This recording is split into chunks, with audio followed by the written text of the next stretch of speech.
오늘 설교 제목 한번 띄워주시죠. 오늘 설교 제목은요. 제가 사실 집에서 연습 좀 했거든요. 근데 막상 하려니까 이거 좀 찍지 마. 네, 오늘 다 같이 한번 해볼까요? 다 같이 하겠습니다. 설교 제목 한번 읽을까요? 시작. 제자 야호. 라는 제목으로 하나님의 말씀 함께 나누도록 하겠습니다. 오늘 본문이요. 본문이 4개입니다. 4개. 4개인데 세부적으로 보면은 거의 한 7, 8개가 돼요. 왜 그럴까? 오늘 주제가 제자도예요. 제자도. 제가 묵상을 했는데요. 사실은 마지막 설교만 준비를 했어요. 근데 문제가 있더라고. 아까도 좀 기도를 했지만 제자라는 개념이 익숙하지 않은 아직 교회에 좀 요 어떤 이 분위기라든지 혹은 또 이 복음에 대해서 아직 좀 명확하게 알고 있지 않은 친구들에게 제자도를 얘기하기에는 좀 강력하거든요. 이 말씀 자체가 진짜 무겁습니다. 그래서 여러 고민을 했다. 모르겠다. 제자에 관련된 걸 좀 풍성하게 좀 다뤄보자 해서 본문이 7개다.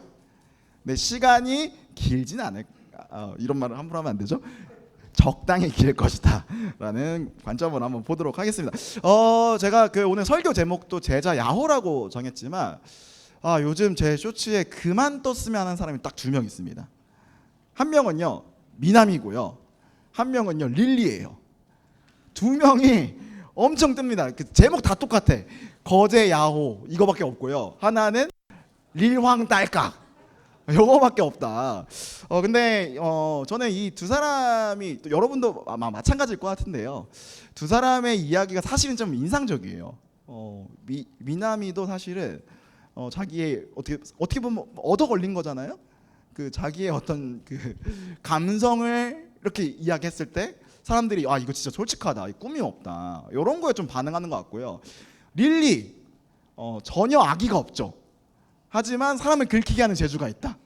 근데 이런 것들을 보면서 이 사람들이 있는 모습 그대로 노출될 때 우리가 참 이게 진실되다, 어떤 면에서 매력이 있다라고 느끼는 것 같습니다. 근데 저는요 이런 모습들이 우리가 신앙생활 하면서도 마찬가지인 것 같아요. 우리도 우리의 정체성과 우리의 내면이 좀 솔직하게 드러날 때 또 그것이 우리의 진짜 행복이 되고 다른 사람들도 저 사람 진짜 예수 믿는 사람이다 라고 생각할 것 같습니다. 그래서 이번 수련의 주제가 나 찾으심이지만 사실은 부르심이잖아요. 부르심도 사실은 마찬가지인 거죠. 우리 모두는 하나님 앞에서 다 부르심 받았어요. 여러분 정말 믿으십니까? 여러분 그런데요 중요한 것은요, 우리의 부르심이요 다 달라요. 영빈이의 부르심 다릅니다. 영빈은 어떻게 부르심 받았을까요? 영빈이의 소개를 잠깐 해드리자면 영빈이는요 라오스에서 선교사님 자녀로, 물론 한국에서 태어났죠, 그죠? 근데 어린 나이에 가서 라오스 선교사님 밑에서 신앙생활을 했어요. 그러니까 이 친구 안에는 이거 좀 대화를 좀 나눠보시면 선교에 대한 부담감이 있다. 물론 선교로 나갈지 안 나갈지 모르겠어요. 축복합니다. 선교 나가세요. 이 친구만의 부르심이 있는 거죠. 자, 또 누가 있을까? 현빈이의 부르심. 우리 구 청년 일부 리더거든요. 우리 안에 밈이 있습니다. 제발 서현비 신대원 가라. 저는 그렇게 생각해요. 우리 현빈이 같은 사역자가 대한민국에 필요하다. 어느 때보다 아멘이 크죠? 현빈이의 부르심이 있는 거죠. 그러니까 이런 것처럼 하나님께서 우리를 부르셨는데 우리의 어떤 모양과 그릇과 기질과 성향에 따라서 이 부르심이 다양하게 드러납니다. 그런데요, 이 부르심이 다양하게 드러나는 것과 별개로 우리의 부르심, 특별히 예수의 제자로 부르심은요 모두가 피할 수 없다는 데 있습니다. 여러분 그래서 오늘 함께 나눌 때 이 제자로의 부르심을 좀 살펴보면서 예수님께서 우리를 어떤 존재로 부르시고 또 특별히 우리가 어떤 가치를 가지고 살아가야 되는지 한번 나눠보도록 하겠습니다. 제가 이 제자에 대한 내용을 좀 묵상하다가요 그냥 좀 껴맞춘 것 같긴 한데 물음표, 느낌표, 쉼표, 마침표로 한번 좀 정리를 해봤다. 그래서 첫 번째 물음표, 첫 번째 설교입니다. 제자는 누구인가라는 제목으로 함께 말씀 한번 보도록 하죠. 마가복음 8장 27절부터 29절까지의 말씀입니다. 한번 띄워주시죠. 한 목소리로 함께 읽도록 하겠습니다. 시작.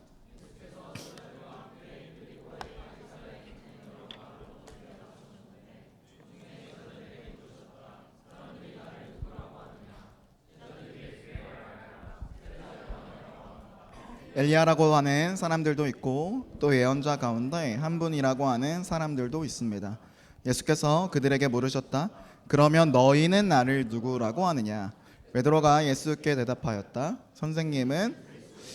자, 오늘 이 첫 번째 본문 물음표에 대한 부분은요, 예수님께서 여러 물음들을 하십니다. 두 가지 물음이죠. 하나는 사람들이 나를 누구라고 하느냐, 요 물음 하나. 두 번째, 너희는 나를 누구라고 하느냐라는 물음 두 가지를 물어보세요. 예수님께서 이런 물음을 하셨던 이유는 무엇일까요? 우리가 방금 살펴보았던 마가복음 8장 말씀에 이거 딱 바로 앞장면에요, 한 가지 우리가 주목할 만한 사건이 하나 있습니다.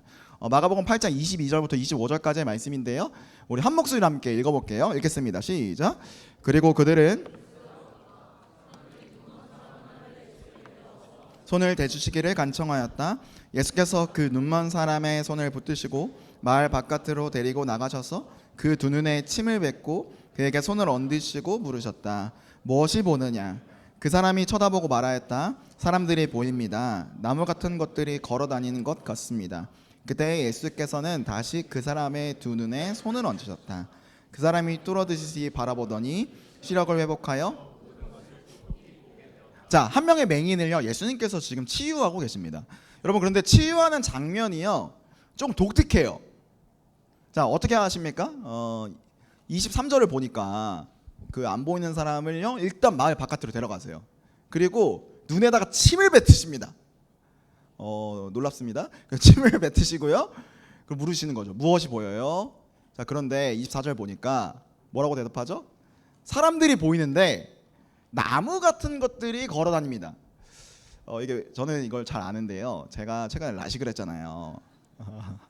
라식을 하고 나니까 그 수술하고 나서 갑자기 그 세상이 환해졌을 때 그때가 또 떠올라요. 그 안경 벗을 때 제가 시력은 좋은데 난시였거든요. 다소리가 두 명으로 보였어요. 그리고 다소리 피부가 상당히 깨끗해 보였습니다. 자, 근데 라식을 하고 나니까 잡티가 보이는 거죠. 이런 것처럼 비유적인, 잡티 없어요. 비유적인 거야. 아니죠? 네. 그런 것처럼, 자, 처음에는요 흐릿했던 거예요. 자, 그런데 지금 예수님께서 25절을 보니까 다시 그 사람의 두 눈에 손을 얹으셨습니다. 자, 그러니까 어떤 일이 벌어지죠? 똑똑히 보게 됩니다. 자, 이거는요 어떤 상징이 있는 겁니다. 이 맹인만요, 지금 맹인이 두 번 치유받았던 뭐 그 정도 상황이 아니라요, 제자들의 상황이 이 맹인과 같았던 겁니다. 제자들은요 영적으로는요 지금 예수님을 만났고 예수님이 누구인지 좀 알게 됐습니다. 근데 문제는요, 이 제자들이 예수님을 지금 흐릿하게 알고 있는 거예요. 자, 그래서 예수님께서 지금 제자들에게 하고 싶으셨던 건 뭐냐면요, 흐릿했던 이들의 눈을요 깨끗하게 보이기를 원하시는 것이죠. 자, 그래서 예수님께서 물으시는 겁니다. 두 가지 물음. 너희는 나를, 첫 번째, 사람들은 나를 누구라고 하느냐? 여러분, 사람들 뭐라고 했죠? 예수님을 선지자라고 했고요, 엘리야라고 했습니다. 사람들 모두가 흐릿하게 보고 있어요. 자, 근데 예수님의 관심은요 사람들뿐만 아니라 너희 제자들에게 있는 겁니다. 제자들에게 물으시죠. 너희는 나를 누구라고 하느냐? 저는 이 부분을 좀 묵상하다가 그런 생각이 들었어요. 여러분, 특별히 여기 아직 좀 모태 신앙인데 혹시 여기 끌려온 사람 있습니까? 솔직하게 끌려왔다. 손은 들지 마세요. 우린 그들을 축복할 겁니다. 여러분, 제가 이런 얘기를 좀 해드리고 싶어요. 신앙은요 대리 처방이 아닙니다. 누군가 대신 해줄 수 있는 게 아니라고요. 신앙은요 내가 스스로 하나님 앞에 서는 겁니다. 여러분, 그래서 제자들에게 예수님께서 질문하신 거죠. 너희는, 사람들이 뭐라고 하든 상관없거든, 너희는. 여러분의 언어로. 부모님이 뭐라고 하는지 예수님 관심 없으세요. 너희는, 당신은, 주한이는, 경준이는 나를 누구라고 하느냐라고 지금 예수님께서 물어보고 있으신 것이죠. 본질에 대해서 묻고 계십니다. 여러분들은 예수님을 누구라고 생각하십니까? 제가 그런 생각을 좀 해봤어요. 우리가 예수님을 왜 믿을까? 너무 간단한 어떤 대답은요. 예수 믿고 천국 가야죠. 특히 우리가 또 이제 곧 선교를 가면 또 어르신들에게 항상 하는 복음의 메시지. 어르신, 예수 믿고 천국 가셔야 됩니다. 죽음이 얼마 남지 않았잖아요. 죽음 이후에 삶이 있어요. 이거를 우리가 실제로 전하고 있습니다. 그리고 우리도 그것이 맞다라고 생각을 하죠. 근데 우리가요, 생각보다요, 이런 모습이 있을 때 많습니다. 예수님이 내 문제를 해결해 주시니까 내가 예수님을 믿습니다. 혹은요, 예수님을 믿어야 천국을 가니까 예수님을 믿습니다. 여러분, 제가 하는 얘기가 뭔지 아시겠어요? 예수님을 믿는 그것의 보상으로서 주어지는 것을 얻기 위해 내가 예수님을 믿을 수 있다는 겁니다. 여러분, 그럴 일 없겠지만, 저 이단 아닙니다. 잘 들어보세요. 예수님 믿어서 천국 간다라는 보상이 없더라도 여러분 정말 예수님 믿으실까요? 여러분 정말 예수님 믿으실 수 있겠어요? 여러분, 성경은요, 또 주님은요, 우리에게 분명하게 이야기하세요. 그 보상이 없더라도 너희가 나를 사랑했으면 좋겠다. 왜냐? 내가 너희를 내 목숨을 주기까지 사랑했거든. 여러분, 오늘 예수님께서 너희가 지금 나를 누구라고 하느냐라는 질문은요, 이 마음이 담겨 있습니다. 여러분, 예수님을 흐릿하게 알면요, 예수님을 흐릿하게 따르게 됩니다. 예수님이 누구신지 모르면 우리의 삶의 방향도 무너지게 됩니다. 그래서 예수님은요, 제자들이요, 이제 이 8장 이후에 또 이제 이 마가복음 이후에 사역을 하거든요. 그 사역에 나가기 전에, 능력을 주시기 전에 먼저 물으십니다. 너희는 나를 누구라고 하느냐?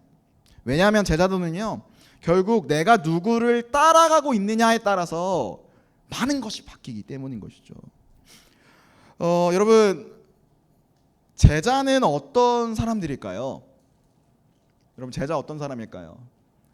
성경에서는 제자들을 묘사하는 한 가지 단어가 있습니다. 제자는요, 예수님을 따르는 사람이라고 이야기를 해요.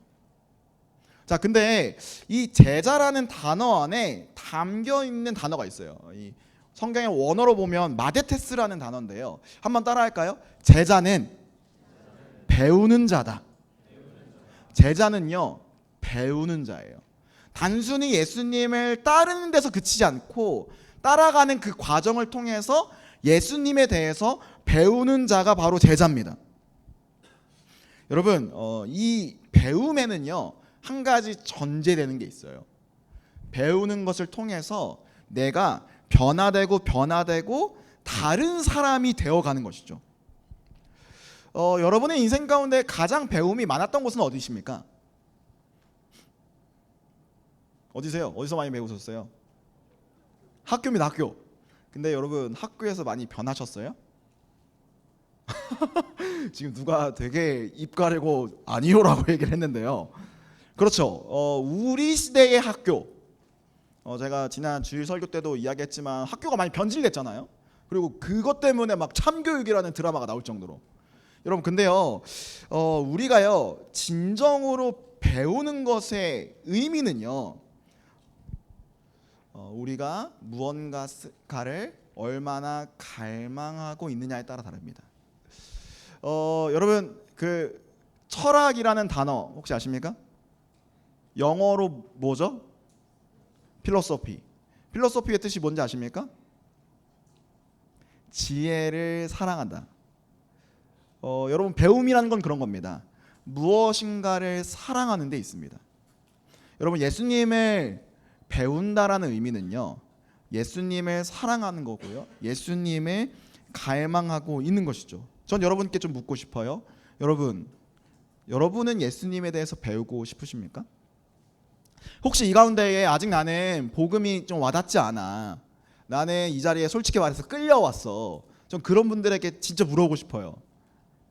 여러분, 예수님에 대해서 한번 배워볼 마음을 가져보셨습니까? 여러분, 저는 우리 공동체가요, 이 배움에 대해서 훨씬 열려 있었으면 좋겠습니다. 여러분, 배우기 위해서 필요한 게 뭘까요? 일단 마음이 열려야 돼요. 날 설득해봐. 내가 논리적으로 납득되면 좀 한번 생각해 볼게. 제가 얼마든지 여러분들 다 설득할 수 있거든요. 너무 교만한 발언이었습니다. 다시 취소하겠습니다. 제가 얼마든지 여러분들을 논리적으로 이야기할 수 있어요. 근데 제가 한 가지 느끼는 게 있거든요. 이런 변증적인 이야기를 가지고 저에게 오는 사람들 꽤 있거든요. 카톡도 많이 와요. 그러면 제가 뭐 하나하나 다 얘기하고 있죠. 제가 갖고 있는 성경 지식도 있고 또 어떤 철학적인 얘기들을 가지고 이야기를 합니다. 그러면요, 그 친구가요, 그 얘기를 듣고, 와, 목사님 되게 그런 부분에 대해서 잘 이야기해 주시네요. 감사합니다. 근데요, 재밌는 거는요, 분명 지금 논리적으로 설득됐거든요. 근데요, 믿진 않아요. 제가 그거 보면서 깨달은 게 있습니다. 내가 논리적으로 뭔가 어떤 궁금증을 해소해 주는 거 얼마든지 해줄 수 있지. 근데 이게 믿음까지 넘어가는 건 진짜 그 성령님께서 하셔야 된다. 예수님을 향한 갈망이 있어야 된다. 다시 얘기해서 예수님을 사랑하겠다는 결단이 필요하겠다라는 생각을 그때 한 거죠. 사랑하는 여러분, 저는 저와 여러분이 이 예수님을 사랑하는 데에 한번 도전을 해보셨으면 좋겠습니다. 그 당시에, 예수님 당시에 이 제자에 대해서는요, 우리가 좀 한번 생각해 볼 게 있어요. 보통 그 당시에 선생이라고 불렸던 사람들, 랍비라고 했던 사람들과 이 제자의 관계가 독특했습니다. 어떤 방식이냐면요, 이런 거예요. 현빈이를 제가 랍비로서 제자로 받아들이고 싶어요. 그러면 제가 현빈이한테 말하는 거죠. 야, 현빈아, 너 나 따라와서 좀 배워라. 그러면요, 어떻게 하냐, 이 사람이요 저를 따라와요. 그때부터 같이 시간을 보내고, 소위 말해서 도제교육이라고 하죠. 어떤 강의를 하는 방식이 아니라 삶을 같이 살아가면서 가르치는 방식을 합니다. 자, 그러다 보니까 이게 단순히 지식의 이동이 아니에요. 선생님이 세상을 바라보는 방식, 랍비가 세상 가운데에 생각을 전달하는 방식, 이거를 제자가 보게 되는 것이죠. 여러분, 예수님께서 제자들을 부르시고 나를 따라오너라라고 했던 이유는 무엇일까요? 지식을 전달할 것 같았으면요, 예수님 따라오라고 안 했을 겁니다. 앉혀놓고 산상수훈 한 번에 싹 다 얘기했을 거예요. 구약 성경 싹 다 풀어줬을 겁니다. 근데요, 예수님은요 제자들에게 따라오라고 얘기해요. 예수님이 세상을 보는 방식, 예수님께서 세상을 향해서 어떤 마음을 갖고 있는지를 전달하고 싶으셨던 것이죠. 여러분, 예수님을 따라간다는 것, 예수님을 배운다는 것은요, 단순히 성경 지식을 더하는 것이 아닙니다. 예수님이 세상을 보는 방식, 예를 들면 이런 게 있겠죠. 성공을 보는 방식이 있을 수 있고요, 고난을 보는 방식이 있을 수 있겠고요, 사람을 보는 방식이 있을 겁니다. 그리고 나 자신을 보는 방식이 있을 겁니다. 그것을 우리가 배우는 것이다. 스승이 보는 대로 배우는 것이다. 그게 바로 제자인 것이죠. 그것이 마가복음에서 이야기하는 예수님의 제자를 세우는 방식입니다. 여러분, 이것이 어떻게 좀 가능할까요? 실제적으로 우리는 여러분들 그런 생각 많이 하시고 그런 얘기도 많이 듣는데, 우리가 예수님이 2025년쯤에 오셔가지고 예수님의 제자로 살았으면 너무 편했겠다. 그렇지 않습니까? 우리가 예수님의 그 말씀이 텍스트로 주어지니까 기본적으로 여기에 책을 싫어하시는 분들이 있으십니다. 그렇죠? 기본적으로 텍스트로 주어지니까 예수님 알아가는 게 쉽지 않아요. 예수님이 눈에 보이고 그 사도 요한의 고백처럼 만질 수 있고 그랬으면 얼마나 좋았겠어요. 자, 여러분, 근데 이 시대에도요, 예수님을 배워가고 또 특별히 사랑하는 방식이 가능합니다. 제가 최근에 여러분 아시죠? 제가 이제 유튜브를 항상 제작하는 PD로 살다가 이제 육아휴직 하고 있지 않습니까? 육아휴직 하다가요 이제 슬슬 육아휴직이 끝날 때가 됐어요. 그래서 이제 뭐 해먹고 살지? 이 생각이 잡혀서 요즘 막 좀 고민하는 게 릴스를 해볼까? 막 이런 파라 추는 거 아닙니다. 이런 릴스 말고 좀 지식 전달하는 뭐 자기 개발하는 릴스를 좀 해볼까 막 해서 막 여러 마케팅 공부를 했습니다. 근데 이 공부를 하다 보니까요 참 재미있는 원리가 한 가지 있더라고요. 여러분들 하루에도 뭐 오늘 이제 수련회 왔으니까 우리 교제를 많이 하지만 사실 일상에서 우리가 얼마나 많은 릴스를 보십니까? 근데 그 릴스를 볼 때 우리가 너무나도 많은 릴스를 가볍게 넘겨요. 그리고 한 2초 안에 이 릴스를 볼지 말지를 결정하는 거죠. 그래서 막 릴스 공부하니까 후킹을 잘해야 된다 막 이런 얘기도 하지만요 결국에 이 릴스의 목적은 얼마나 이 릴스를 보는 시청자들에게 노출이 되느냐 이걸로 다 기결이 되더라고요. 이게 마케팅의 모든 뭐 핵심이다 뭐 그런 얘기를 하는데요. 제가 여기서 신앙의 원리를 깨달은 게 있습니다. 우리가 어쩌면 릴스에 많이 노출이 돼서 릴스에서 전달하는 내용 그리고 어떤 쇼츠에서 나오는 이야기에 진짜 많이 영향을 받더라고요. 제가 여러분들 수련회 와서 보시면 릴스하고 이 쇼츠 막 보는 것들 제가 이렇게 뒤에 가서 쓱 보거든요. 여러분들의 알고리즘을 보면 이 친구가 지금 뭐에 지금 노출이 되어 있다. 그리고 뭐 어떤 친구들은 적극적으로 댓글창을 열어서 좋아요도 누르더라고요. 이 친구의 지금 감성이 이런 거구나 내가 알게 됐는데요. 여러분 그것과 마찬가지입니다. 우리가 먼저는요 예수님께 노출이 돼야 돼요. 저는 이 수련회가 그런 의미에서 너무 좋은 기회인 거죠. 여러분 평소에 말씀 봅니까? 전혀 봅니다라는 대답이 전혀 안 나오는 게 참 마음이 무너지는데요. 네. 말씀 잘 안 보잖아요. 그죠? 근데 이 수련회만큼 예수님께 노출되는 기회가 없다라는 생각을 해보게 됩니다. 자, 그러면 저는 제가 방금 이야기한 어떤 이 물음표에 대해서 이렇게 한번 좀 정리를 해볼 수 있을 것 같아요. 자, 흐릿한 것을 예수님께서는요 명확하게 보시기를 원합니다. 우리가 여기서 던져야 되는 질문들이 있을 것 같습니다. 복음이란 무엇일까? 예수님을 왜 믿는가? 교회에 왜 다니는가? 아마 이런 질문들을 우리가 좀 명확하게 정리할 필요가 있습니다. 여러분 어떻게 정리할까요? 어떻게 정리할까요?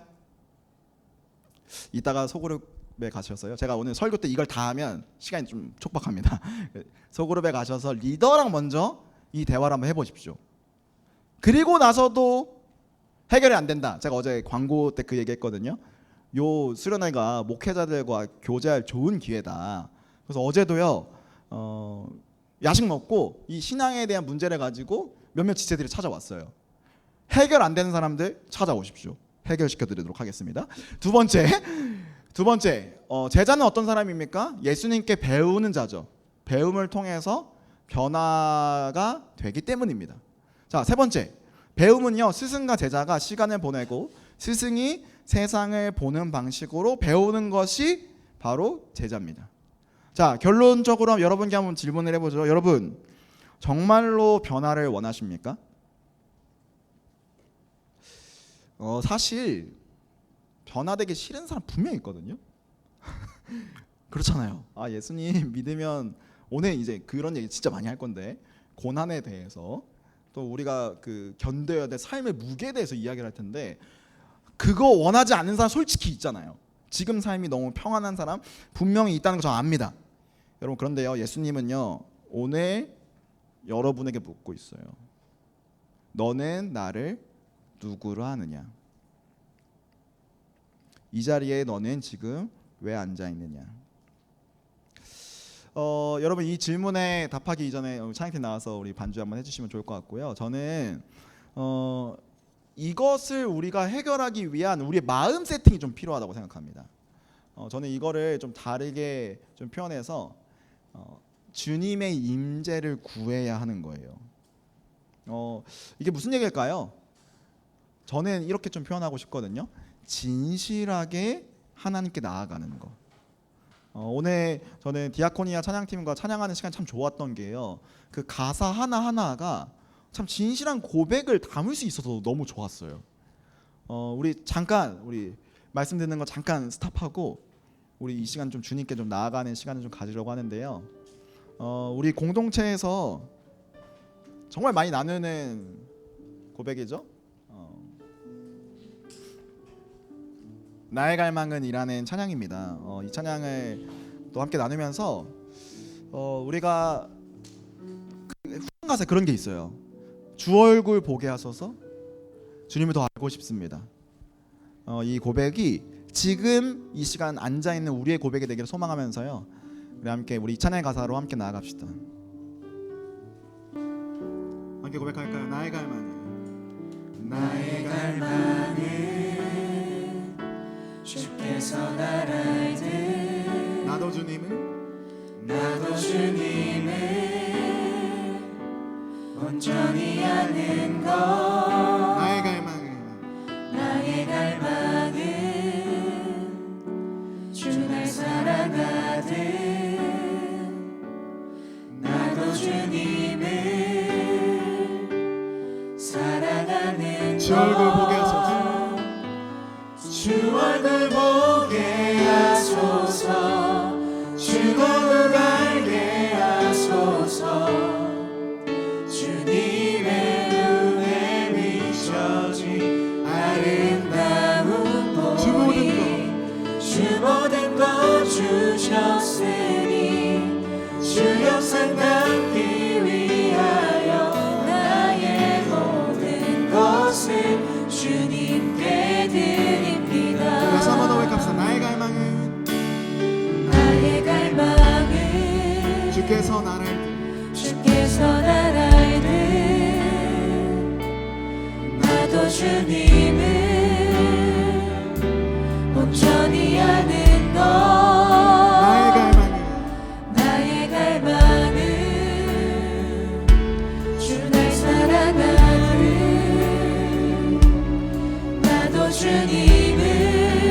우리 가능하신 분들은 눈을 감고 함께 고백할까요? 사랑하는 주 얼굴 보게 하소서, 주 얼굴 보게 주 더욱 알게 하소서, 주 더욱 알게 하소서. 주님의 눈에 비춰진 주님의 눈에 아름다움을 비춰진 아름다운 주 모든 것 보리. 주셨으니 주 모든 것 주셨으니 주 영상 담기 위하여 나의 모든 것을 주님께 우리 다시 한번 더 고백합시다. 드립니다. 주 얼굴 보게 하소서, 주 얼굴 보게 하소서, 주 얼굴 알게 하소서. 주님의 눈에 비춰진 아름다운 보리. 주 모든 것 주셨으니 주 영상 담기 위하여 나의 모든 것을 주님께 우리 함께 목소리로 드립니다. 고백합시다. 주 얼굴 보게 하소서, 주 얼굴 보게 하소서, 주 더욱 알게 하소서. 주님의 눈에 비춰진 아름다운 보리.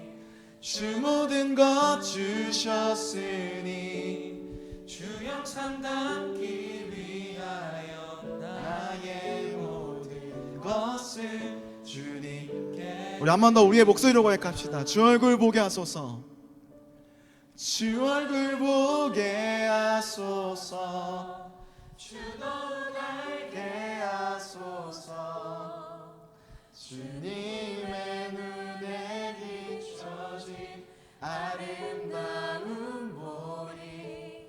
주 모든 것 주셨으니 주 영상 담기 위하여 나의 모든 것을 주님께 드립니다. 사랑하는 여러분, 우리 이 시간 잠잠히 함께 기도하기를 원하는데요. 아멘. 자, 이게 실제적으로 예수님께서 제자를 부르시는 장면입니다. 제가 아까도 잠깐 그 당시 랍비와 제자의 관계에 대해서 좀 설명을 드렸는데요. 랍비가 제자를 초대하는 방식이라고 좀 말씀을 드렸어요. 여러분 그런데 언제나 이런 그 뭐라고 할까요? 이 시장의 논리라고 할까요? 이런 것들이 그 당시에도 존재했습니다. 자, 아까 제가 현빈이를 이제 예를 들었어요. 근데 현빈이가요. 예를 든 겁니다. 아주 명석해요. 예를 든 겁니다. 현빈이가요. 탁월해요. 될성 부른 떡잎이에요. 벌써 보니까 얘 벌써 배우지 않았는데 말도 잘하고 막 철학적 사고 막 돼요. 그런데다가 현빈이가요. 몸이 튼튼합니다. 이건 실제 같은데? 이런 제자들을요. 랍비들이요. 데려오고 싶었어요. 왜냐면요, 이 제자의 명성은요, 한편으로는 이 랍비의 명성이 되기도 합니다. 이 예를 들면 현빈이가 그런 잠재력이 있다면 조금만 가르치면 이 사람이 정말 탁월해지는 거죠. 그래서 실제로 그 당시에 어떤 일이 있었냐면요, 똑똑한 학생들은요 선생님을 골라갔다고 합니다.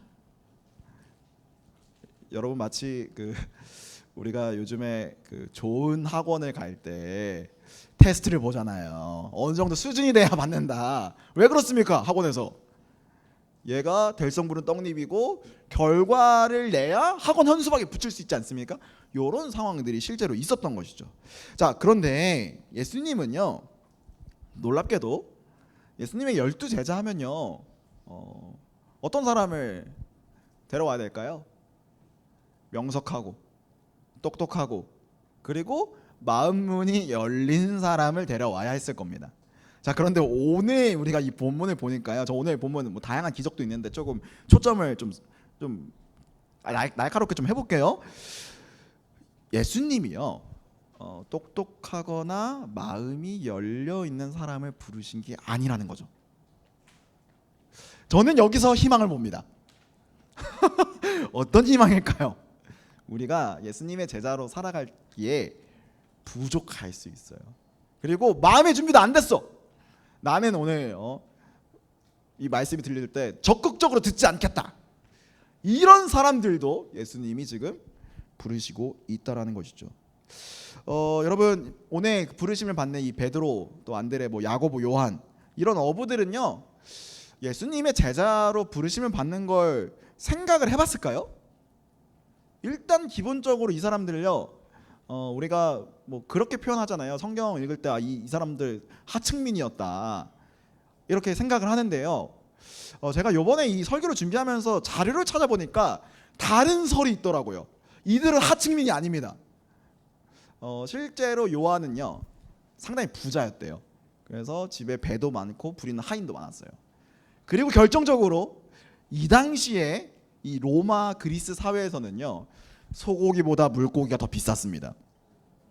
그러니까 이 사람들이 단순히 이 잘 먹고 잘 사는 사람들이거든요.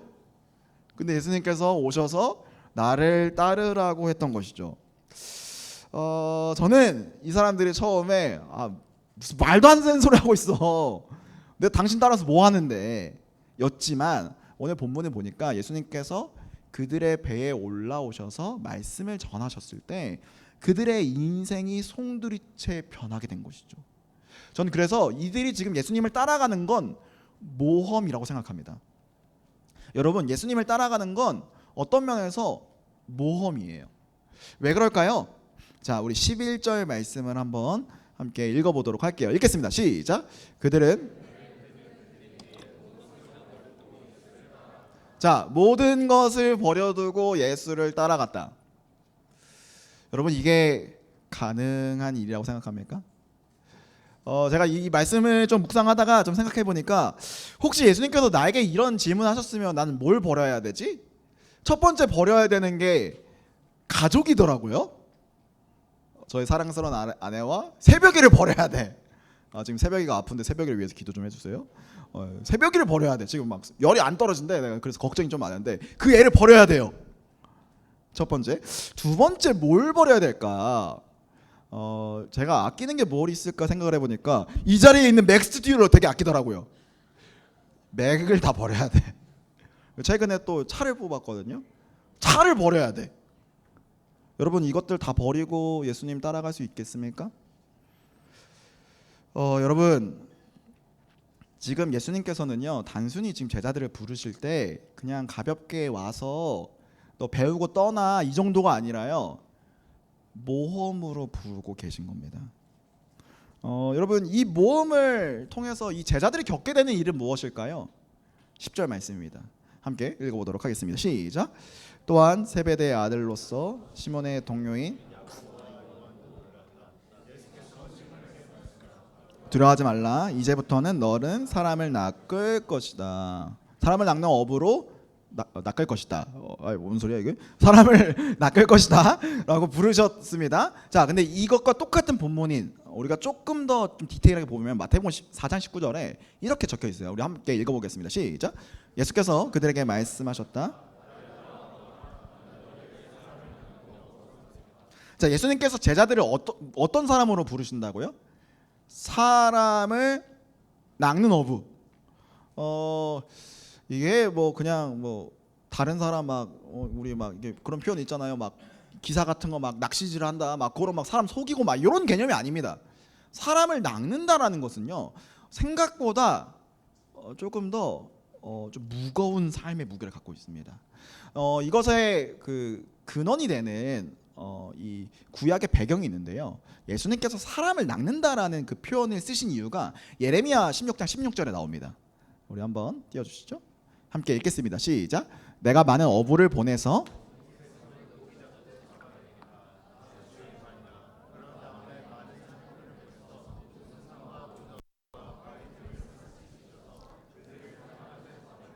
자, 이 말씀을 보니까요. 하나님께서 사람들을 심판할 때 비유적인 언어를 쓰시죠.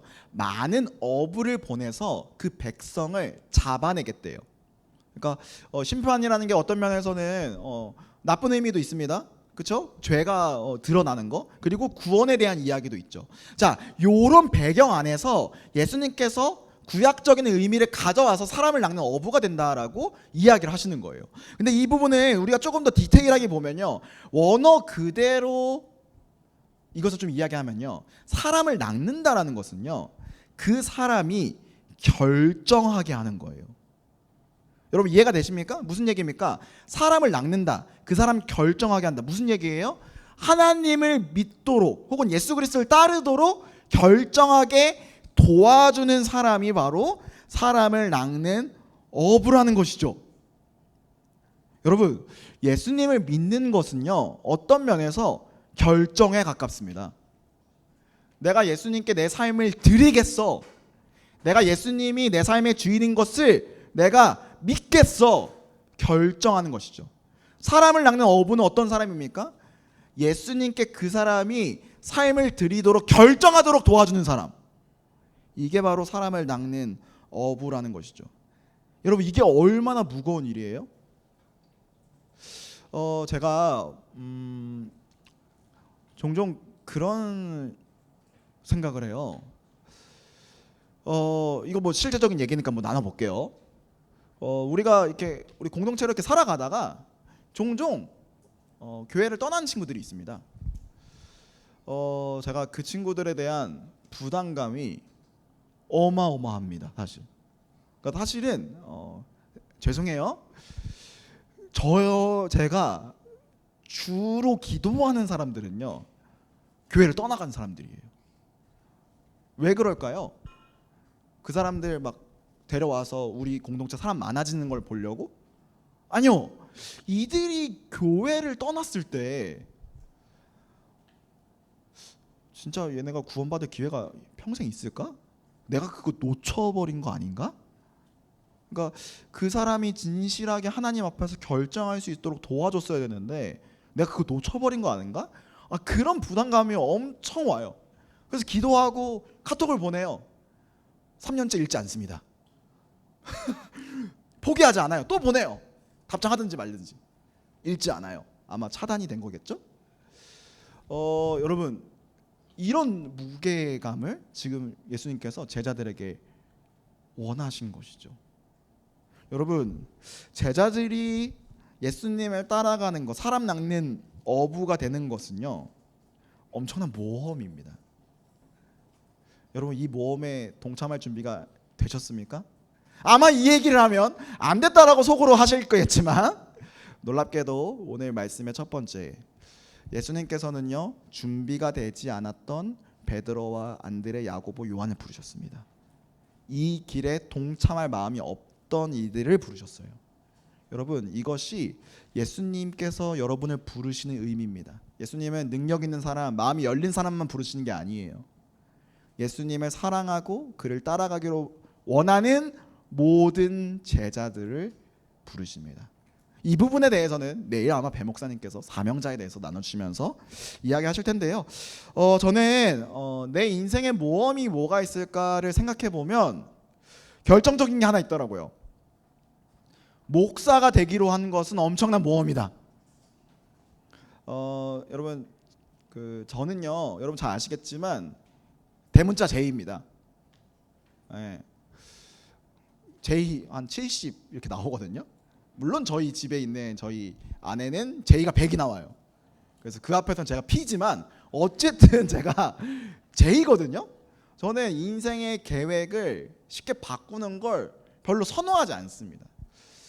근데 제가 이 목회자가 되겠다고 했던 그 결심은요 너무 즉흥적이었어요. 제가 그 신학대학교에 가기로 결정한 게 수능 원서 쓰기 3일 전입니다. 제가 그 3일 전에 아버지한테 얘기했습니다. 아버지 제가 신학대학교에 가야 되겠습니다. 하나님의 부르심이 너무 명확해요. 아버지가 뭐라고 하셨을까요? 저희 아버지 상당히 인격적이신 분인데요. 처음으로 제가 아직도 잊지 못해 그 실망한 표정. 그러니까 저희 집은 제가 하고 싶은 대로 다 놔두는 집이거든요.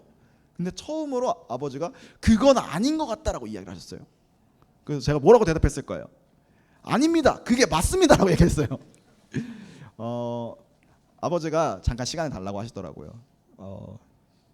내가 좀 기도를 좀 해봐야겠다. 이거 기도해서 나도 하나님의 그 명확한 응답이 없으면 너 가면 안 된다라고 얘기를 하신 거죠.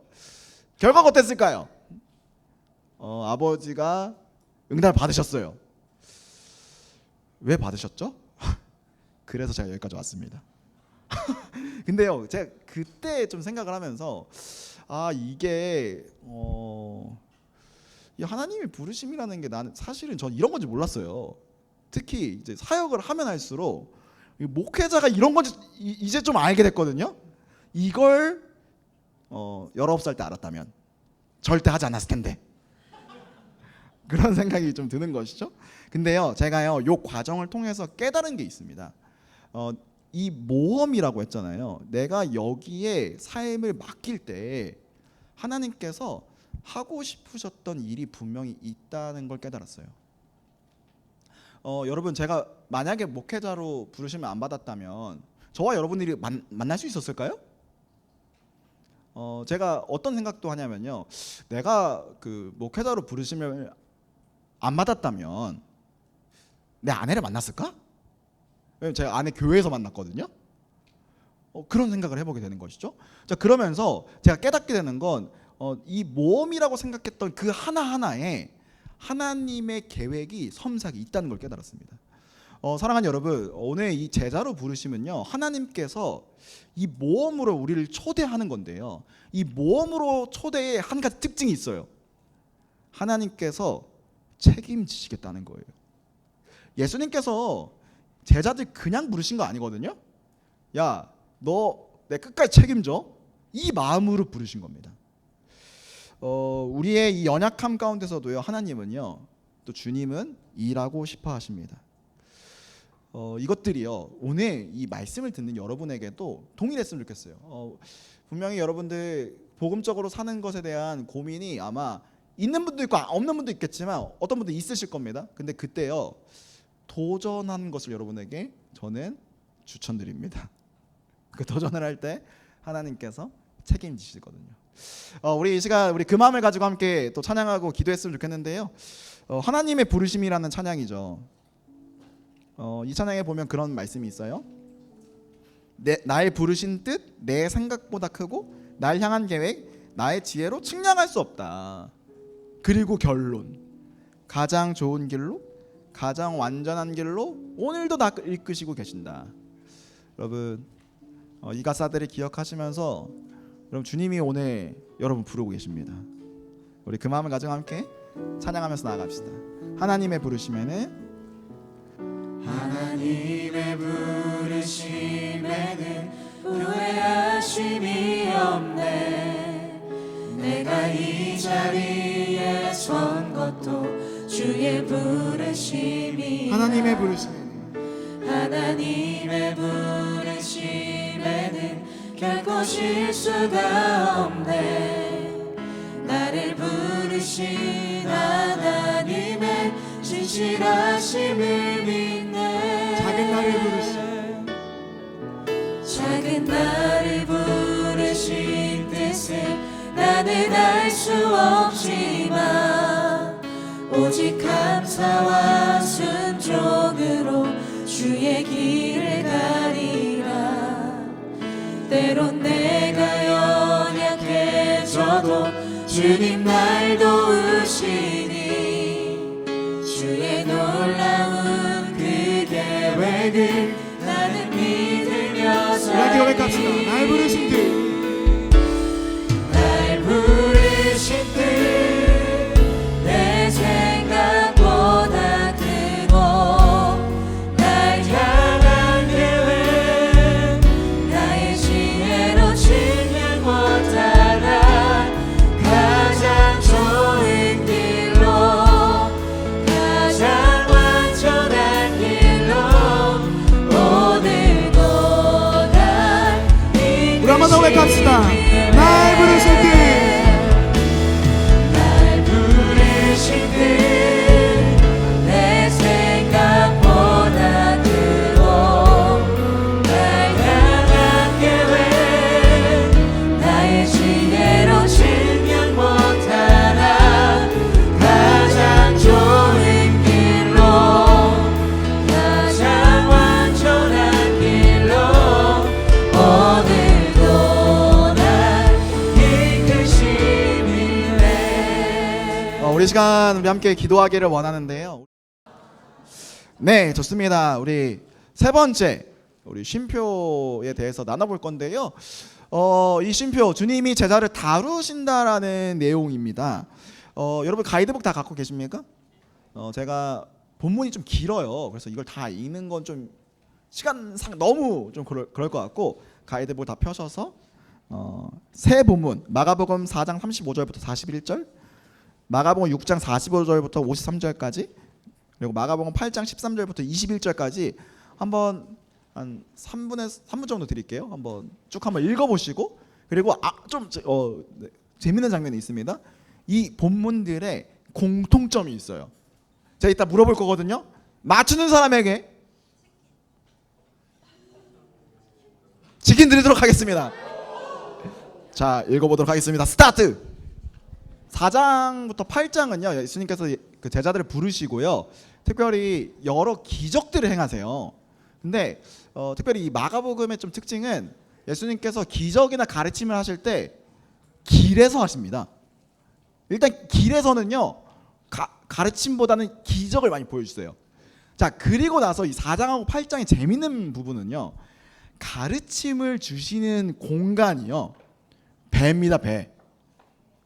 그리고 또 한 가지, 건너편으로 건너갈 때 주세요. 그러니까 이 그 본문 전에 한 가지 사건들이 있어요. 그리고 나서 그 사건들이 뭐 보통 기적이에요. 기적 이후에 건너편도 건너갈 때 예수님께서 가르침을 주시는 거죠. 여러분, 여기서 우리가 좀 기억해 볼 게 있습니다. 첫 번째, 이 제자도에 대해서 우리가 좀 이제 살펴볼 건데, 제자도의 첫 번째 중요한 특징이 한 가지 있어요. 저 그 자막 드렸나요, 목사님? 제자도의 특징? 오케이, 그거부터 읽어보도록. 자, 40절부터 한번 읽어보도록 하겠습니다. 마가복음 4장 40절 말씀 함께 읽겠습니다. 시작. 예수께서 그들에게 말씀하셨다. 왜들 무서워하느냐? 아직도 우리가 본문 읽었듯이 지금 이 4장의 상황은 배에서요, 광풍을 만나요. 자, 근데 그때 예수님께서 말씀하시죠. 너 왜 이렇게 무서워하고 있어? 아직도 믿음이 없네? 라고 이야기를 합니다. 우리가 여기서 조금 좀 살펴볼 거든요. 예수님이 지금 가르침 하나를 주고 싶어 하시는데요. 이 무서워하는 것의 단어가요. 보통은 여러분 포보스라는 단어를 써요. 이 성경 원래 그 단어를 쓰면 그 포보스 하면 좀 떠오르는 건 여러분 포비아 느낌 오시죠? 뭐 뭔가를 무서워하거나 두려워할 때 포비아라는 단어를 씁니다. 근데 여기서는요 독특하게 데이로스라는 단어를 씁니다. 자, 이 데이로스라는 단어가 뭐냐면요, 그냥 단순한 무서움, 두려움보다는요 겁을 먹거나 용기를 잃은 상태예요. 여러분 이 느낌이 좀 다른 거 아시겠죠? 단순히 막 귀신 봐서 막 무서운 거 요거랑 달리 용기를 잃고 지금 겁을 먹은 상태를 이야기하는 겁니다. 자, 첫 번째 제자들에게 예수님께서 지금 이야기하고 싶었던 건 뭐냐면요, 무섭고 두려운 상황에도 예수님을 바라보고 겁을 먹거나 용기를 잃지 않는 것을 원하십니다. 예수님께서 지금 제자들에게 너 왜 무서워해? 하면서 단순히 책망하신 게 아닙니다. 그 뒤에 나오는 말이 더 중요해요. 믿음이 너희가 없다. 여러분 사람이요 폭풍 만나면요 당연히 무섭습니다. 여러분들 혹시 배 타보시면서 폭풍 만난 적 있으세요? 저는요 폭풍까지는 아닌데 폭우를 만난 적은 있습니다. 그 아내랑 이제 데이트한다고 춘천에 소양강을 갔어요. 근데 화창했거든요. 배 타자마자 엄청난 폭우. 그래서 야, 이 배 흔들흔들하네. 큰일 났네. 또 제가 또 배멀미가 있거든요. 그래서 이제 멀미가 막 너무 심해가지고 이거 안 되겠다. 집에 돌아가고 싶다. 그런 상황들인데요.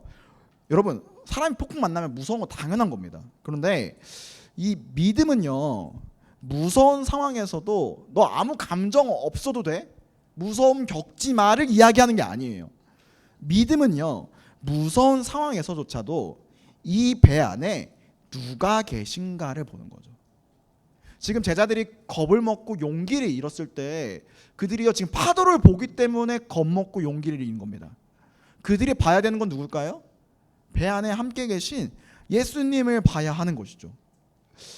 저는 여러분에게 질문하고 싶어요. 여러분이 혹시 지금 용기를 잃게 하는 요소는 무엇입니까? 겁을 먹게 하는 것은 무엇입니까? 아마 다양한 게 있을 것 같아요. 반복되는 실패 때문에 용기를 잃을 때도 있고요. 어쩌면 큰 프로젝트나 내가 넘을 수 없는 다양한 삶의 상황들, 우리는 그때마다 겁을 먹을 때가 너무나도 많습니다. 저는 또 요즘에 또 이 세상을 바라보면서 우리 이 복음을 믿는 사람들이 용기를 잃을 때가 너무나도 많다. 오늘 말씀은 그 얘기를 하고 있습니다. 제자는요 세상의 파도가 찾아올 때, 겁을 먹거나 용기를 잃을 때 우리 배에 계신 예수님을 바라봐야 한다는 것을 분명하게 이야기하고 있는 겁니다.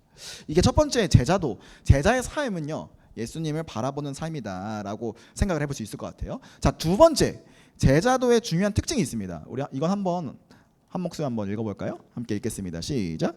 예수님에 대한 자 6장 우리 두 번째 이야기죠. 또 문제가 있습니다. 광풍이 또 불어요. 그렇죠?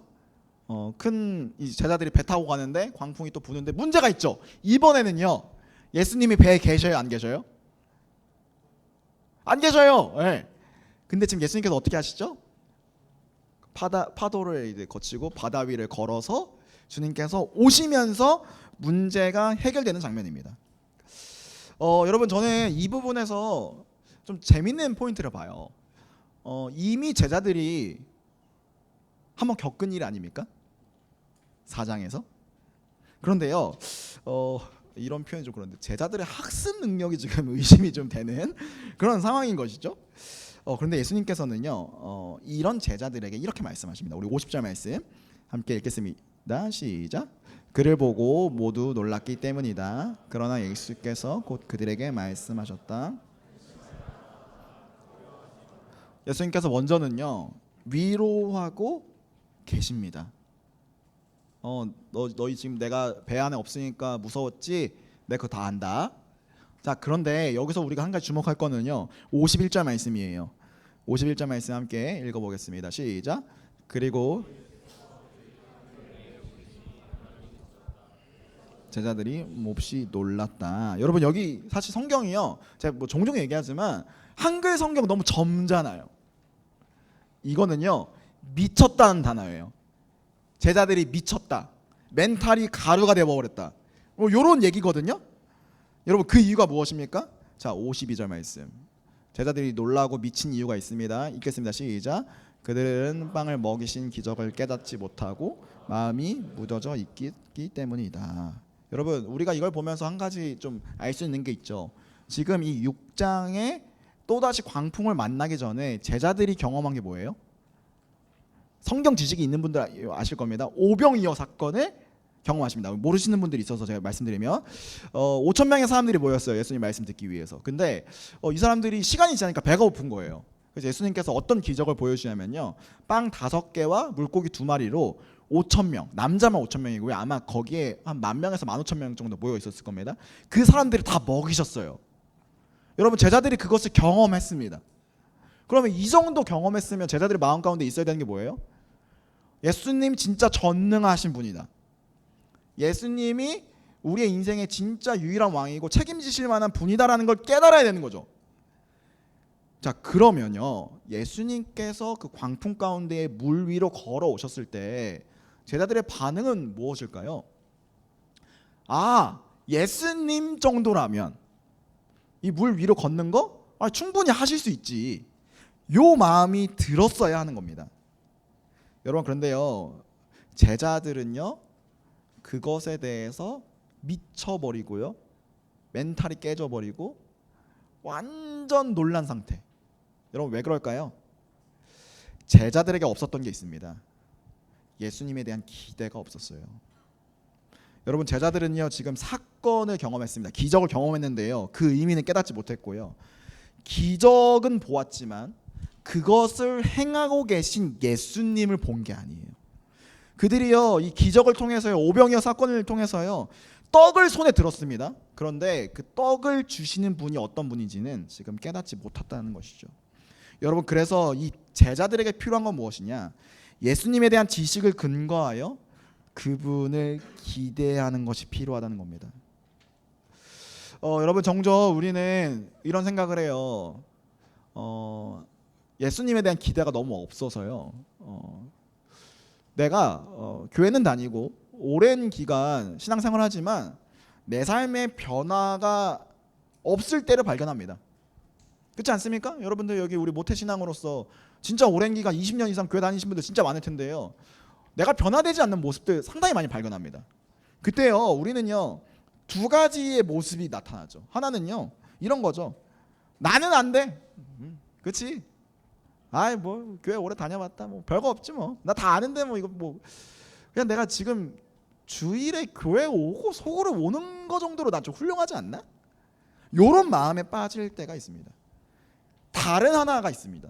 다른 하나는요 내가 스스로 내가 지금 변화되지 않는 것을요 내가 지금 열심히 하지 않고 있다는 사실에서 찾는 거예요. 아 그러니까 내가 지금 변화 안 되는 거 내가 지금 기도를 지금 적게 하고 말씀 안 읽고 교회에서 하는 사역 열심히 참여 안 하고 이렇게 몰아세울 때가 있다는 것이죠. 여러분 그런데 복음은요 세 번째 길을 보여줍니다. 이 두 가지 길이 아니라요 나도 나를 못 바꾸지만 예수님은 나를 버리지 않고 끝까지 변화시킨다는 거예요. 이게 바로 예수님에 대한 기대입니다. 제자들이요 계속 지금 4장에서도 똑같고요 6장에서도 그렇고 똑같아요. 계속 예수님에 대해서 지금 봤는데 변화가 없잖아요. 근데 예수님께서는요 그들을 버리지 않으시고 오히려 계속 배 태우시고 질문하시고 계속 자신을 보여주는 것이죠. 여러분 제자들에게 회복돼야 되는 거 예수님을 따라가는 자들에게 회복돼야 되는 게 무엇입니까? 예수님 향한 기대입니다. 여러분 여러분을 변화시킬 수 있는 분 예수님밖에 없습니다. 그 예수님을 기대하시는 저와 여러분이 되었으면 좋겠습니다. 자, 세 번째, 이 제자도의 중요한 특징이 있습니다. 우리 함께 세 번째 대지 한번 읽어보도록 할게요. 읽겠습니다. 시작. 불신을 내려놓고, 자, 이제 마지막 8장의 이야기인데요. 저는 이 8장의 이야기가 우리 시대에 주는 의미가 상당히 크다고 생각합니다. 이 본문만 보면 여러분 그 내용은 좀 아시죠? 예수님이 제자들에게 경고하세요. 바리새인과 헤롯의 누룩을 조심해라. 근데 제자들이 딴소리 합니다. 그 예수님이요 뒤에 가면요 엄청 또 혼내세요. 그래서 이게 그냥 얼핏 보면은 예수님께서 지금 잡돌이 하시는 건가? 아니, 꼽주는 건가? 아마 이런 생각이 든단 말이죠. 여러분 그런데요 이 이야기가 나온 이유가 있습니다. 이 장면 바로 전에 어떤 일이 있었냐면요, 예수님께서요 빵 7개를 가지고 4,000명의 사람을 먹입니다. 특별히 지금 그 4,000명의 사람들의 그 인종이요 이방인들이에요. 그래서 이게 이 마가복음의 그 흐름 안에서 처음에는 유대인 먹이시고 이제 이방인 먹이시면서 이제 예수님께서 온 인류를 먹이실 분이다라는 내용이 이렇게 등장을 하는데요. 자, 이 사건이 있고 나서 예수님께서 11절에 한 일을 당하십니다. 11절 말씀 함께 읽어보도록 하겠습니다. 시작. 바리새파 사람들이 나와서는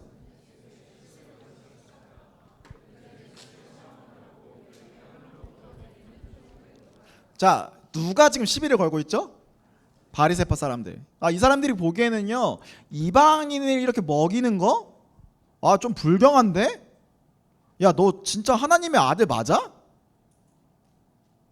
야, 하나님의 아들이고 너가 진짜 메시아면 야, 그 이방인들을 왜 섬기고 있어?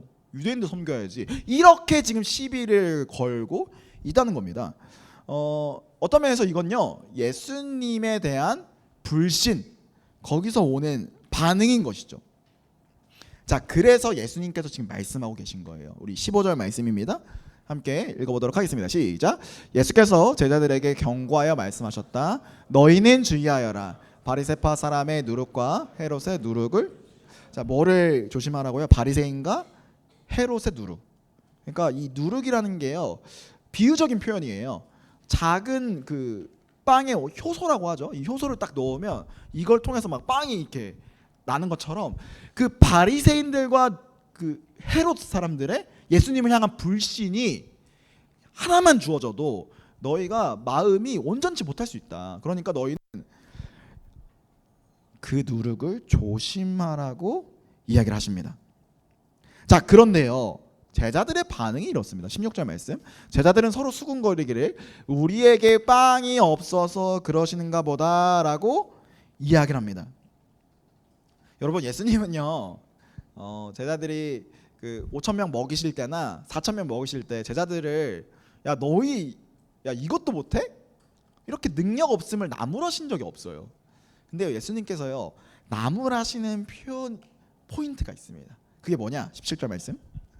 자, 함께 읽습니다. 시작. 예수께서 이것을 아시고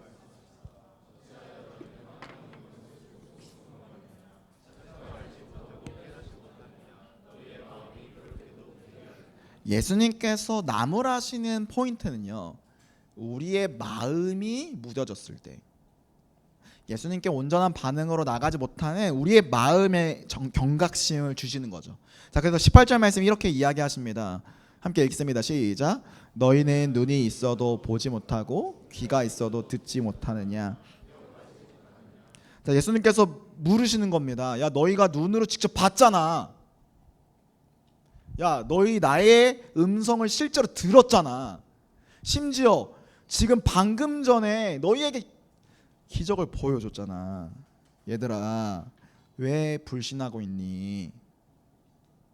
바리새인과 헤롯의 그 불신의 분위기를 너희가 경계해야 돼. 믿음은 감각을 뛰어넘는 거야 라고 예수님 지금 말씀하고 계신 것이죠. 여러분 우리에게 이것을 적용해 본다면 그런 생각을 할 수 있을 것 같아요. 예수님은요 우리의 마음을 다루고 싶어 하십니다. 그런데 우리는요 종종 우리 안에 있는 연약함이나 우리의 상황을 이야기할 때가 많으시죠. 우리는 계속해서 우리 안에 예수님을 향한 신뢰가 없다라고 자조적인 목소리로 얘기할 때 많습니다. 근데 예수님께서 그때 우리에게 하고 싶으셨던 얘기는 너의 마음 가운데 있는 그것들을 드러내서 내가 너의 마음을 다루고 싶어. 이걸 계속해서 얘기하시는 것이죠. 근데 우리는요, 예수님께서 그 다루시고 싶어하는 우리 내면의 문제를요, 환경 탓을 하거나요, 혹은 상황이 안 된다고 다른 요인에서 지금 찾을 때가 많다는 것이죠.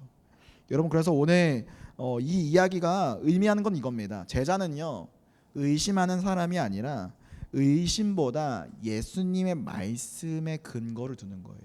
예수님의 말씀에 더 크게 반응하는 사람이라는 겁니다.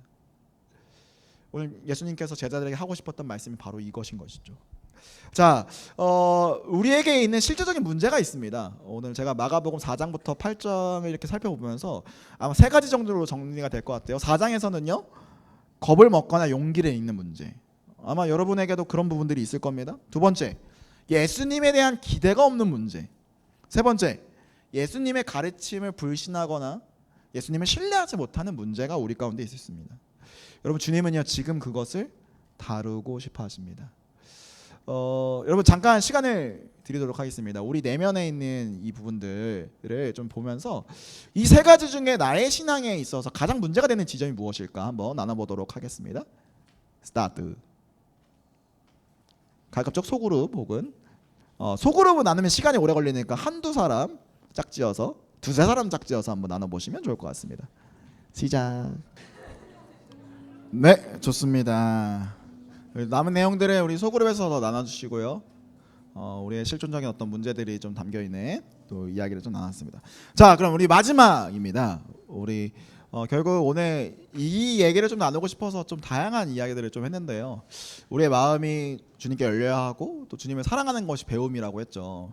그리고 나서 우리의 자격 조건과 상관없이 지금 우리 부르시고 있어요. 그리고 제자들의 삶이 사실 방금까지 살펴본 건 너무 우리 연약한 모습들이잖아요. 그런데 이 가운데에 주님께서 우리에게 진실로 가르치고 싶었던 제자의 삶이 있습니다.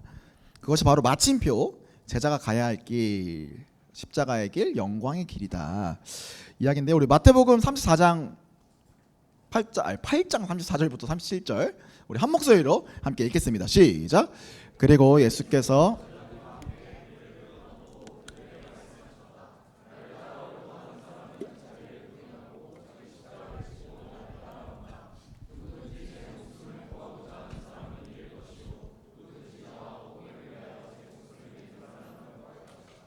사람이 온 세상을 얻고도 제 목숨을 잃으면 무슨 이득이 있겠느냐. 사람이 제 목숨을 되찾는 대가로 무엇을. 자, 8장 이 이야기가요, 어떻게 보면 예수님의 가장 중요한 마가복음에서의 가르침이라고 생각할 수 있겠습니다.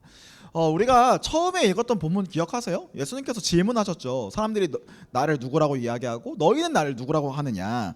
자, 이 이야기를요, 지금 요 본문 바로 앞에 하시는 거거든요. 자, 근데 제자들에게 심각한 문제가 있습니다. 예수님과 4장부터 8장까지 긴 여행과 또 배에서의 어떤 대화들 이후에도요, 예수님이 누구인지 명확하게 알지 못했던 부분들이 있는 것이죠. 자, 베드로가 이렇게 고백을 합니다. 29절 말씀. 예수께서 그들에게 물으셨다. 그러면 너희는 나를 누구라고 하느냐? 베드로가 예수님께 대답하죠. 선생님은 누구라고요? 그리스도이십니다. 자, 여기까지는 아주 놀라운 고백이에요. 자, 그런데 31절 바로 이후에 예수님께서 이렇게 가르치십니다. 함께 읽습니다. 시작.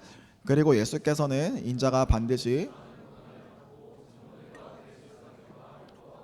배척을 받아 죽임을 당하고 나서 사흘 후에 살아나야 한다는 것을. 자, 예수님께서 지금 가르치신 내용이 뭐예요? 내가 고난받고 죽을 거야. 십자가의 길을 보여주시는 것이죠. 자, 그러자 32절 베드로의 반응이 재밌습니다. 함께 읽습니다. 시작. 예수께서 드러내놓고 멱살 잡았다는 얘기입니다. 여러분, 지금 베드로 딱 2절 전에 예수님 그리스도이십니다라고 얘기했거든요. 근데요, 십자가의 길 얘기하니까요, 너 미쳤어? 하고 이렇게 멱살 잡은 거예요. 여러분, 베드로의 이 고백은 무엇일까요? 베드로는요, 자기가 생각하는 그리스도에 대한 상이 있었어요. 내가 생각하는 주님이라면 이래야 돼 라는 상이 있었다고요. 베드로는요, 예수님이 얻으신 그 메시아 그리스도라는 칭호 이건 받아들였지만요, 그분의 정체성과 삶을 온전히 받아들이지 않은 겁니다. 베드로는요, 예수님을 그리스도라고 불렀습니다. 그러나 베드로가 기대한 그리스도는요, 십자가를 지는 그리스도가 아니었어요. 어떤 그리스도였습니까? 승리하는 왕, 로마를 꺾고 자신들을 높여줄 왕을 원했던 것이죠. 그런데 예수님 말씀하시죠. 나는 힘으로 사람을 찍어 누르는 왕이 아니라 나를 내어주는 십자가의 왕이다. 여러분, 그래서요, 예수님께서요, 그런 제자들에게 그 기대를 꺾어버리기 위해서 이런 얘기를 하십니다. 제가 자막 안 드렸어요, 목사님. 34절 혹시 띄워줄 수 있으세요? 함께 있습니다. 시작. 그리고 예수께서 제자들과 함께 무리를 불러놓고 그들에게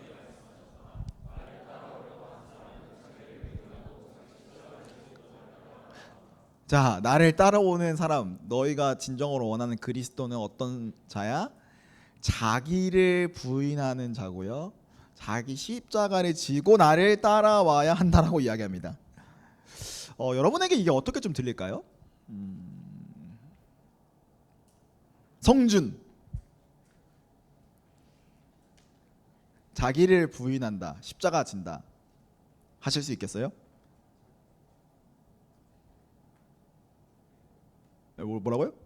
어렵죠. 다행입니다. 네라고 하면 제가 엄청 반박하려고 했었는데 어렵다고 해서 감사합니다. 네, 그렇죠. 어렵습니다. 어려운 게 많아요. 그런데 여러분, 예수님의 그 부르심의 핵심이 바로 여기에 있습니다. 자기를 부인하는 삶. 자기를 부인한다는 것은요, 자기 자신을 거부하고 모른 척 한다는 데 있습니다. 자, 이것을 좀 이해하기 위해서 한 가지 좀 성경 구절 한번 보도록 하죠. 디모데후서 2장 13절 말씀입니다. 함께 읽겠습니다. 시작. 우리는 신실하지 못하더라도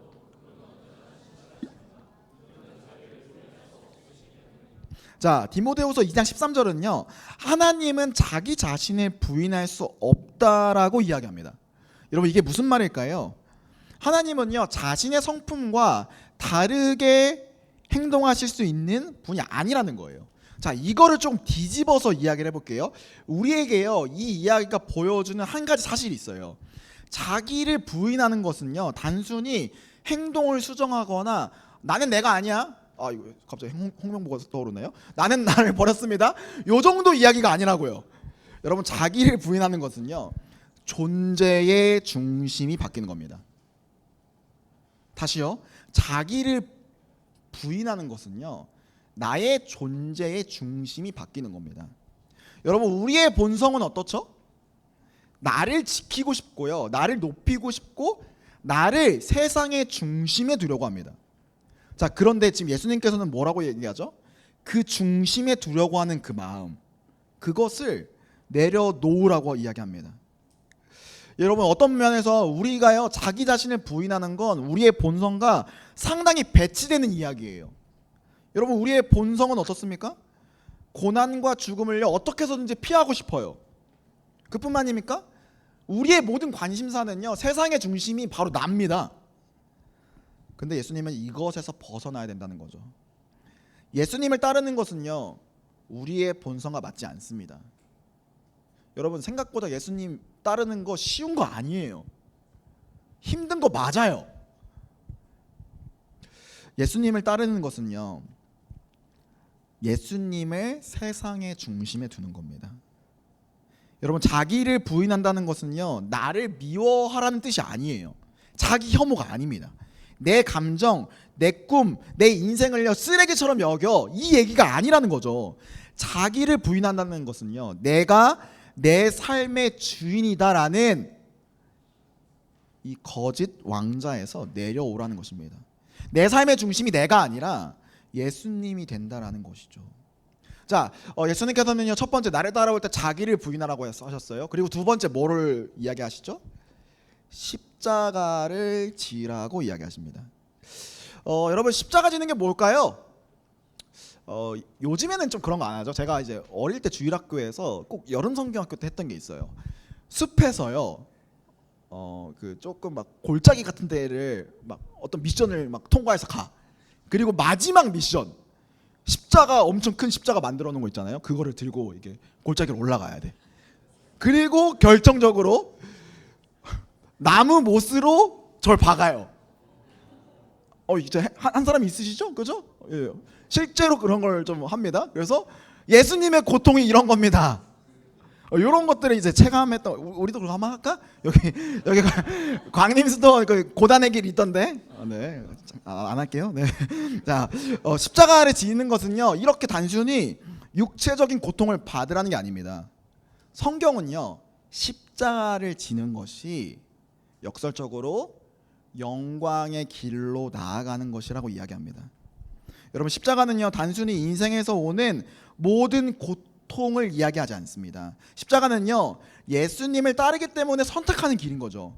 예수님의 사랑 때문에 내가 내려가는 길. 예수님의 진리 때문에 손해를 감수하는 길. 하나님의 나라를 바라보면서 나를 세상의 중심에 두지 않는 그 길이 바로 십자가의 길입니다. 그리고 성경은 그 길을 영광의 길이라고 이야기합니다. 여러분이 생각하는 영광의 길은 무엇일까요? 아마 뭐 다양한 생각들이 있겠죠. 인정받고 싶고 사랑받고 싶고 의미 있는 사람 되고 싶은 마음. 저도 되게 그 마음이 있거든요. 그런데요, 세상은요 영광을 이렇게 정의합니다. 남보다 높아지는 것이 영광이다. 남보다 많이 가져야 영광이다. 남보다 덜 흔들려 보여야 영광이다. 남에게 박수 받아야 영광이다라고 이야기합니다. 자, 그런데 예수님은요 다른 영광을 보여주십니다. 요한복음 12장 23절부터 24절까지의 말씀인데요. 함께 읽도록 하겠습니다. 시작. 예수께서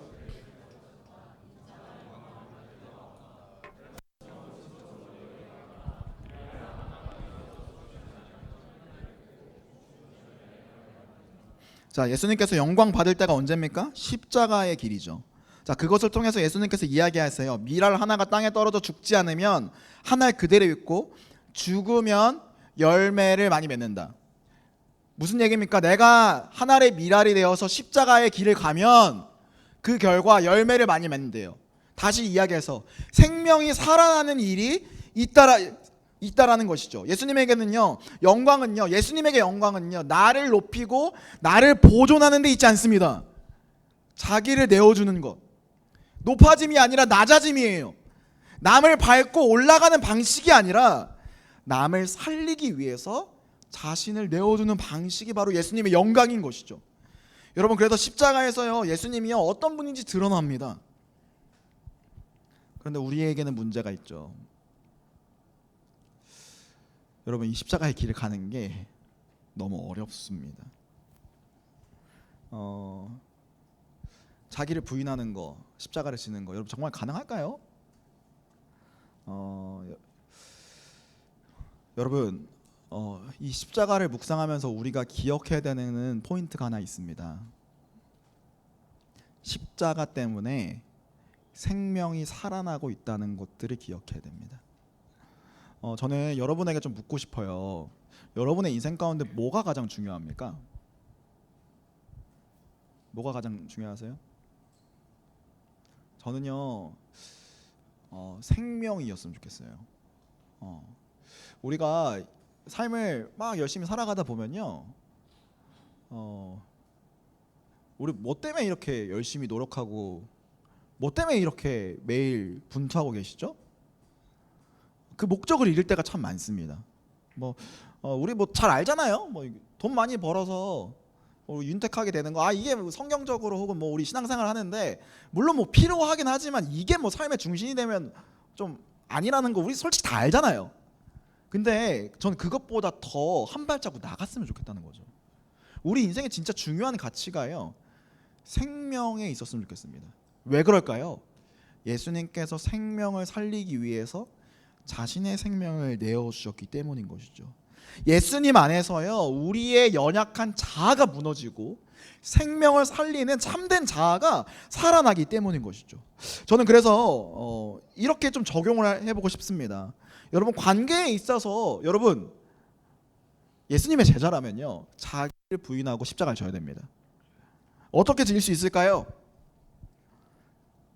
제가 연애 상담을 많이 하거든요. 근데 제가 항상 하는 얘기가 있어요. 우리가 연애를 어제도 사실은 이 얘기를 진짜 많이 했는데 뭔가 이걸 스킬로 보잖아요. 이건 성공할 수가 없습니다. 뭔가 내가 이게 너무 잘 알 것 같아. 자, 말을 아끼겠습니다. 자, 십자가를 지는 것은요, 그 사람을요 내 외로움을 채우는 수단으로 소비하는 게 아닙니다. 상대방을 내 결핍을 채우는 수단으로 두는 게 아니에요. 십자가를 지는 것은요, 그 사랑의 온전한 의미 뭐죠? 고린도전서 13장 사랑은 오래 참고 시기하지 아니하며 교만하지 아니하며 진실로 그 상대방을 있는 모습 그대로 인정하고 될 수만 있으면 아니요 무조건 더 섬기는 자리로 가는 거, 그게 사랑인 것입니다. 그뿐만일까요? 진로 가운데도 이렇게 좀 적용이 될 것 같아요. 여러분, 진로를 우리가 고민할 때 여러분 십자가를 져야 됩니다. 자기를 부인해야 돼요. 여러분, 그게 어떻게 가능할까요? 여러분, 저는요 이렇게 이야기하고 싶어요. 내 꿈보다, 내 진로보다, 내 취업보다, 내 직장보다 하나님 나라가 작아질 수 있습니다. 실제로요. 우리는 그런 삶을 살고 싶어요. 여러분, 성공하고 싶은 마음 죄 아니에요. 근데 성공을 통해 나를 증명하려는 마음은요, 하나님 앞에서, 주님 앞에서 다뤄져야 되는 문제입니다. 주님은 당신을요 성공하는, 그것을 통해서 자기를 증명하는 사람으로 부르시지 않았어요. 여러분들이 가고 있는 그 직장에서, 여러분들이 가고 있는 그 진로의 그 과정에서 십자가를 진 한 사람으로 부르셨다는 것이죠. 사랑하는 여러분, 저는 이런 이야기를 드리고 싶습니다. 관계에 있어서 십자가를 지는 거, 친구를 이용하지 않고 사랑하는 길, 어떤 다툼이 있을 때 먼저 나의 뜻을 꺾고 사과하는 길, 내 욕망을 위해서 사람을 소비하지 않는 것, 편한 길만 찾지 않고 맡겨진 책임을 다하는 것, 나를 드러내기보다는 누군가를 살리는 데에 더 마음에 두는 것, 이게 바로 십자가의 길이라고 오늘 말씀은 이야기하고 있습니다. 여러분, 그런데 여기서 우리가 한 가지 기억할 게 있어요. 여기까지 딱 들으면요, 이 삶의 무게가 어렵다, 예수 믿는 거 좀 너무 무겁다라고 생각을 할 수 있죠. 근데 여러분, 십자가의 길은요, 그 끝에 뭐가 있냐? 부활이 있습니다. 사랑하는 여러분, 죽음이 있어야 부활이 있습니다. 여러분, 십자가의 길이 영광의 긴 이유가 바로 여기에 있어요. 우리를 살리는 참된 그 사랑, 그 부활의 능력이 우리에게 영광의 길로 다가오는 것이죠. 여러분, 십자가는 그래서 우리에게 이렇게 이야기합니다. 두 가지를 동시에 얘기해요. 하나는요, 우리가 우리 스스로 구원할 수 없는 죄인이다. 우리 십자가를 볼 때마다 난 나 스스로 날 구원할 수 없어. 그런데 십자가 한 가지를 얘기하죠. 예수님이 나를 위해 죽을 만큼 내가 사랑을 받았다는 사실입니다. 그리고 그 결과 우리는 부활의 영광을 누리게 되는 것이죠. 사랑하는 여러분, 자기를 부인하고 십자가를 지는 삶, 그 길을 예수님께서 먼저 가셨습니다. 예수님 자기를 부인하셨습니다. 그분은 신입니다. 죽을 필요가 없어요. 근데 그분께서 기꺼이 죽으셨습니다. 자기를 부인하신 것이죠. 자기의 존재를 부인하신 겁니다. 그리고 그분께서 십자가를 지십니다. 왜 그렇습니까? 그 십자가를 통해 모든 인생들, 우리 한 명 한 명의 인생이 정말 사랑받을 존재라는 것을 보여주셨기 때문이죠. 그리고 그분께서 부활의 영광으로 우리에게 죄가 끝났다라는 것을 이야기하고 계십니다. 이제 우리 마지막으로 기도하고 시간이 많이 지났는데요. 우리 마지막으로 좀 기도하고 좀 주님께 나아가려고 하는데요. 제가 이번 설교를 준비하면서 두 가지 글귀가 저의 마음에 좀 남았어요. 첫 번째, 존 쉐드라는 사람이 이런 말을 합니다. 항구에 있는 배는 안전하지만 그러한 목적으로 배가 만들어진 것이 아니다. 여러분, 이게 무슨 얘기일까요?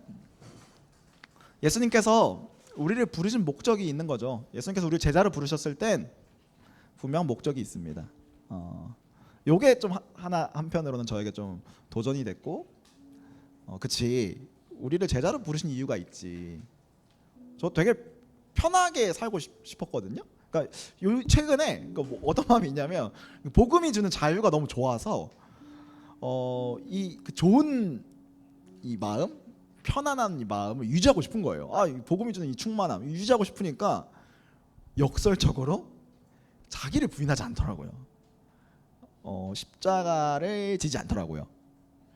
여러분, 예수님께서 우리를 제자로 부르신 목적이 있습니다. 자, 요 마음이 하나 있었고요. 또 한 가지, 프랜시스 드레이크라는 분의 기도문이 있는데요. 우리 이걸 한번 다 같이 한번 읽어볼까요? 함께 읽겠습니다. 시작. 오 주님, 우리를 깨뜨리소서. 우리 자신에 대해 지나치게 만족하는 꿈을 너무 작게 꾼 이유로, 지나치게 해안에 가깝게 항해한 이유로 우리의 꿈이 이루어졌을 때에, 오 주님, 우리를 깨뜨리소서. 소유한 것이 넘쳐 생명수에 대한 갈증이 사라졌을 때에, 우리가 시간에 매몰되어 영원을 꿈꾸기를 멈추고 새로운 땅에 대한 욕심으로 하늘에 대한 꿈을 잃어갈 때에, 오 주님, 우리를 뒤흔드소서. 더욱 담대하게 드넓은 바다를 향해 떠날 수 있도록, 폭풍이 넘실거리는 그곳에서, 땅이 보이지 않는 그곳에서 우리는 별을 찾게 될 것입니다. 희망의 지평을 뒤로 밀쳐내신 분의 이름으로, 용기 있게 뒤따라야 하는 자리로 부르신 그분의 이름으로 기도합니다. 아멘. 제자로 살아가는 것 쉬운 일이 아니죠. 그러나 저는 이 기도문이 참 마음에 남습니다. 주님께서 우리를 깨트리시고 우리의 연약한 내면이 깨어질 때, 그리고 우리가 뒤흔들려졌을 때, 마지막 희망의 지평을 뒤로 밀쳐내신 분의 이름으로 용기 있게 뒤따라야 하는 자리로 부르신 그분의 이름으로 기도합니다.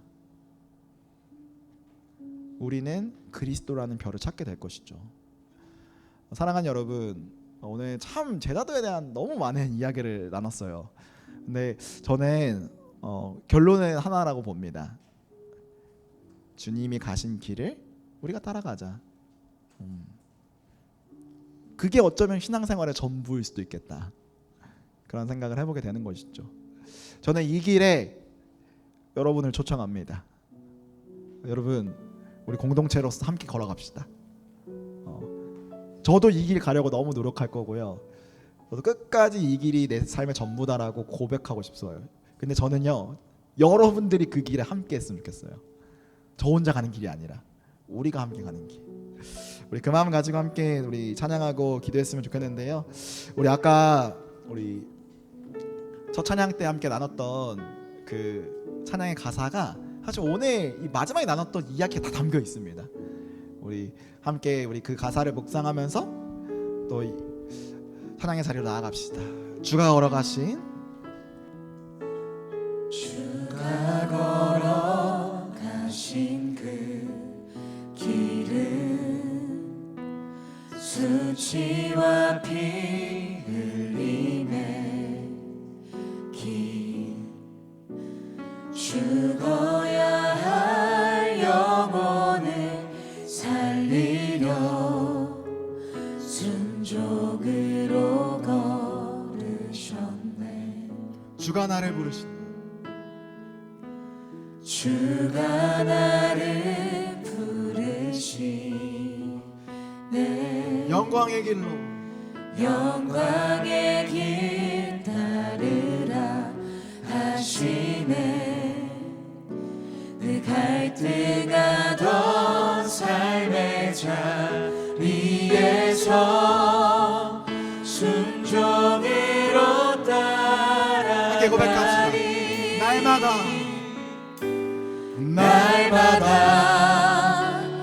주를 따라가리. 내가 걷는 길에 고난이 따를지라도 길과 진리 생명 되신 주를 따라 영광의 길 걸으리. 우리 다시 한번 고백합시다. 주가 걸어가시. 주가 걸어가신 그 길은 수치와 피 흘림의 길, 죽어야 할 영혼을 살리며 순종으로. 우리 이 시간 우리 자리에서 일어나서 함께 고백합시다. 주님의 부르심에 반응합시다. 주가 나를 부르시 영광의 길 따르라 하십니다. 영광의 길 따르라 하시네. 늘 갈등하던 삶의 자리에서 순종으로 믿음의 주 바라보리. 믿음의 주만 우리의 삶의 주님께 올려드립시다. 날마다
주님 가신 길을 우리가 따라가기를 원합니다. 주님 가신 길에 우리의 삶을 드리는 믿음을 허락하여 주시옵소서. 주여 한번 크게 외치고 전심을 함께 기도하겠습니다. 주여